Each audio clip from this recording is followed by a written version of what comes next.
के भिन्न भिन्न क्षेत्रों में अपनी तपस्या से जिन्होंने स्थान बनाया है, ऐसे सभी महानुभाव। रजत जी भी वर्णन कर रहे थे आपकी अदालत के उस कार्यक्रम का।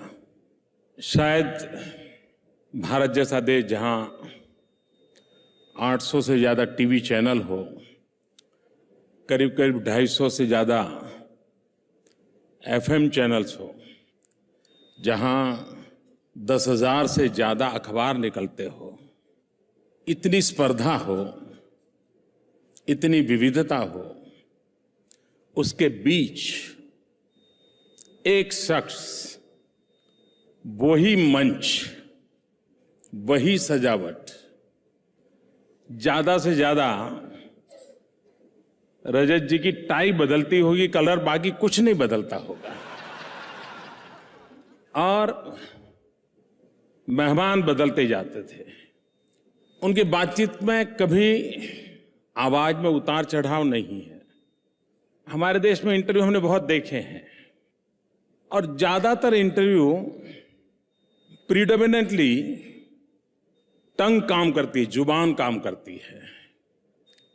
सवाल करने वाले की भी जुबान और जवाब देने वाले की भी जुबान, और ज्यादातर तीखापन के साथ बात समाप्त होती है।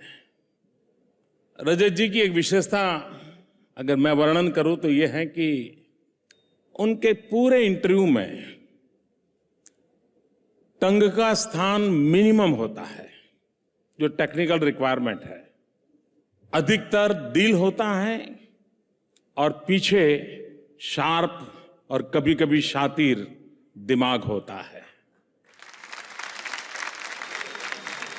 ये इंटरव्यू करने का एक अपना तरीका है उनका, और 21 साल तक एक ही प्रकार की चीज सस्टेन करना ये सरल काम नहीं है, और उन्होंने इसे किया है। मैं रजत जी को बहुत सालों से जानता हूं।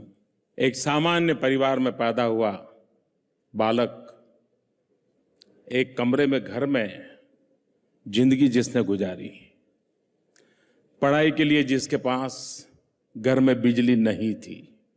ये देश की विशेषता देखिए कि अपने परिश्रम से एक इंसान कहां से कहां पहुंच सकता है। रजत उसका उदाहरण है।